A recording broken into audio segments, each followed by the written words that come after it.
what we are doing. This is, you're not going to be in front, but each person, I have identified so far 25 themes. So what we are doing is like, creating different themes, because each space we are holding for next 90 days is important.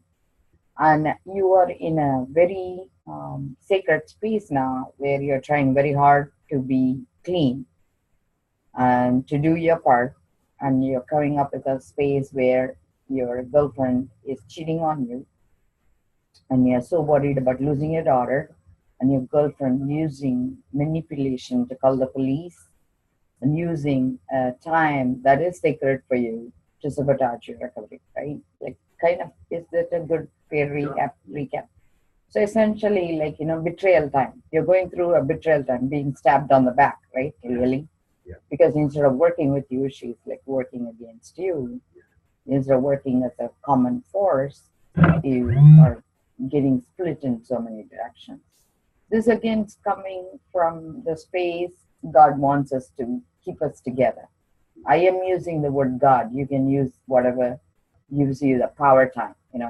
So what is betrayal is actually, there is a very nice book called Kitchen Table Wisdom. I hope you can read it, because sometimes when I'm very sad, I'll run to the nearest library and pick up all the self-inspiration book. Because sometimes, it's like it is so many tools we need in our box.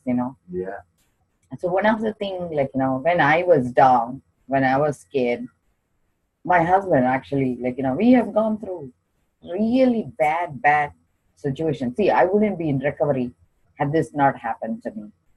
My husband he's now sober for 24 years, but that doesn't mean we didn't have like rough times. That's my book, Boring Way to Be Happy with a Dysfunctional Family. That book. So one night he called the police, and I was pregnant. I was in the streets, and I was sitting in the cop with the cop in the police station. That girl told me, "It kills me to see you like this." I was pregnant. I had two babies already, 3 and 2 years old. I have shared this with many people. I keep talking about it. It's not that it was painful, but I chose not to play the same way. I decided to change the games of the rules, because one of the things I decided is I'm not going to be him by reacting. So I'm going to be me.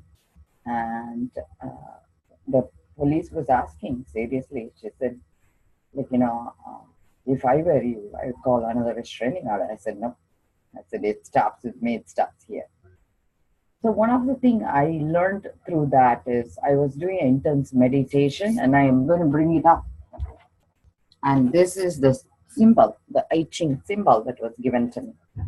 Okay, the blizzard, I was in the bliss, watching the blizzard, and I was praying. The blizzard made this sign, like a swirl with the hand.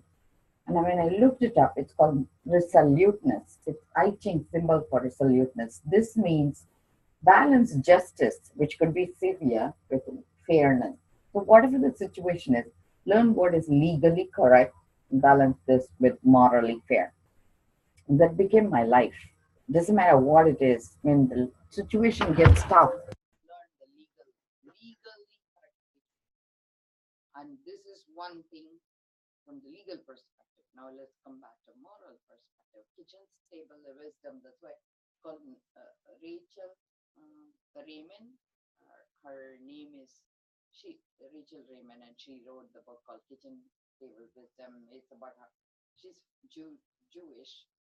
Her grandfather teaches her, like, like all this morality and other stuff, which kind of like, you gather from your elders. So they talk like essentially in the kitchen table. Right? So one of the things I learned from her is, like, sometimes, like, life issues, things that you cannot even imagine, like, being taught like in a rational way. So she was doing an education for like lots of, she's a doctor, by the way, but she is a healer herself. So she teaches to the doctors and stuff, and they invited her to Harvard. I went and I saw her. I forgot when it was, and I usually gather the tattered silk for some reason, like, they'll put it in deities and that will hold sacred energy. And she was tattered inside because she had this bowel rupture and she carries a colostomy bag. I don't know whether they have reversed it. So she reminded me of me shattered to pieces, after all this happens, like, inside you feel you're shred apart. But one of the things they say in the temple is whatever is offered, even if it is rag, you hold it sacred. It doesn't matter. So the rags, even though it was rags, it's silk sari. So the edge of the sari still has gold weaved into it. So there are like certain pieces of us, it's still sacred. This is my identification with her. So I actually wrapped it and I gave it to her with one meditation tape.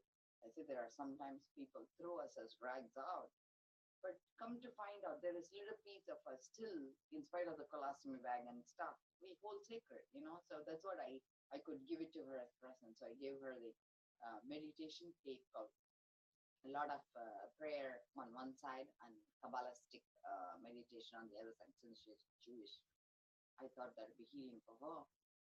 But in the kitchen table wisdom, she was talking about how one guy felt he was stabbed on the back. And she says, when you feel you are stabbed on the back, grow yourself so big until it becomes a thorn on the back. Right?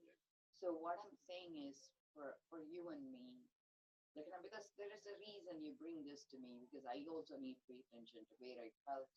Because all of us are a reflection of the same. I'm your mirror, you're my mirror. So what you're saying is I'm going through it in another way. And the reason I went through that is so that I could tell exactly what happened to me today, right? Like sometimes I feel, doesn't make sense. Why was, in spite of me doing everything right, I'm being hit like this? But I always feel I am an answer to somebody who's going to be in my future, right? So you are doing this because you're going to be an answer to somebody who's going to come your way. So always think of it as what exactly shifted in you. And there is another book I'm going to give you. I don't know how many books you can read in 1 week. The other book is by Stephen Covey called Eight. See, he had 7 habits of highly effective people. Have you read that book? Yeah. So he says there is 7 habits people who are very, very successful in life develop. But he came out with the next book called Eighth Habit.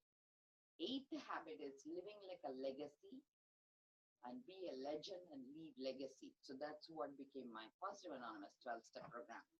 So my legacy after that is only 4 things I created, because he always say you need to live by your actions. Actions are your only possessions. So what makes you act?